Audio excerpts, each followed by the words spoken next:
Papua itu tutupan hutannya 30 juta hektar hutan. 80% adalah hutan tropis.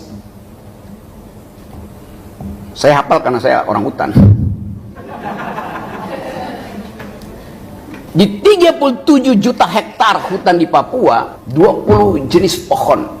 Ada 160 ribuan jenis serangga. Ada 6.000 jenis mamalia. Dan ada 500 masyarakat adat. Sekarang Omnibus Law akan dipakai di situ demi yang disebut food estate. Berapa ratus jenis spesies yang akan hilang, berapa ribu pohon yang akan ditebang, berapa ribu ulat yang akan kehilangan tempat dia bermukim di kaki pohon, berapa ribu cacing yang akan diangkat dari habitat aslinya, berapa ribu burung yang tidak mampu lagi bersarang. Itu pertanyaan politis, bukan sekedar pertanyaan etis. Politik apa yang menyebabkan Omnibus Law itu memaksakan untuk merusak alam Papua? Namanya politik akumulasi. Padahal di dunia ini, seluruh pemenang Nobel dalam 20 tahun terakhir ini tidak lagi bicara tentang akumulasi, tapi tentang distribusi, tentang kesejahteraan, welfare. Dan itu yang kita baca di semua jurnal internasional.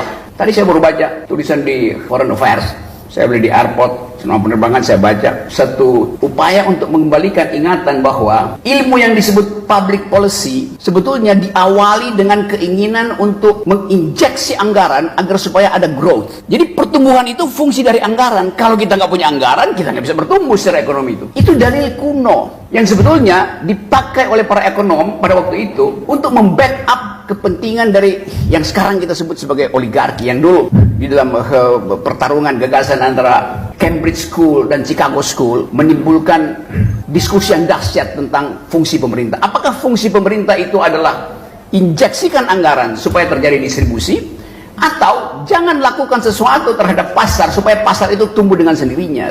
Yang biasa kita kenal debat antara liberal dan libertarian, antara John Maynard Keynes, Keynesian Economics, dengan orang semacam Austrian School yang bermarkas di Chicago. Kita tahu itu dulu debat makroekonomi antara kutub Cambridge dan kutub Chicago. Sekarang dua-duanya lenyap karena tadi problem environment. Gak ada gunanya berdebat kalau setiap kali habis berdebat ada pohon yang dipangkas untuk kepentingan infrastruktur. Saya mau mengingatkan ini karena seluruh dunia sedang menyoroti soal ini, bahwa pemimpin ke depan kita minta supaya bisa melindungi warga negara dan warga hutan. Kita nggak bisa tunggu misalnya pemerintah keluarin statement bahwa oke, kita menunda carbon trading atau zero emission itu sampai 2060. Nggak bisa. Walaupun itu negosiasi politik. Dan sekarang negonya gagal karena ada perang di Ukraina. Maka semua negara menghentikan investasi di bidang green economy. Karena semuanya siap-siap untuk perang. Jadi bagian ini yang hendak kita soroti,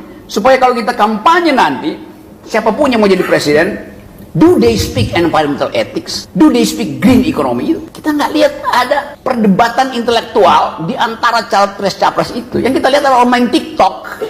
Capresnya tiktok. Apa isi otaknya? Adalah hak atas udara yang bersih, hak atas rumput yang hijau, hak atas air yang jernih, hak atas wangi mawar, hak atas cicit burung. Itu yang sekarang lagi dibicarakan di dunia.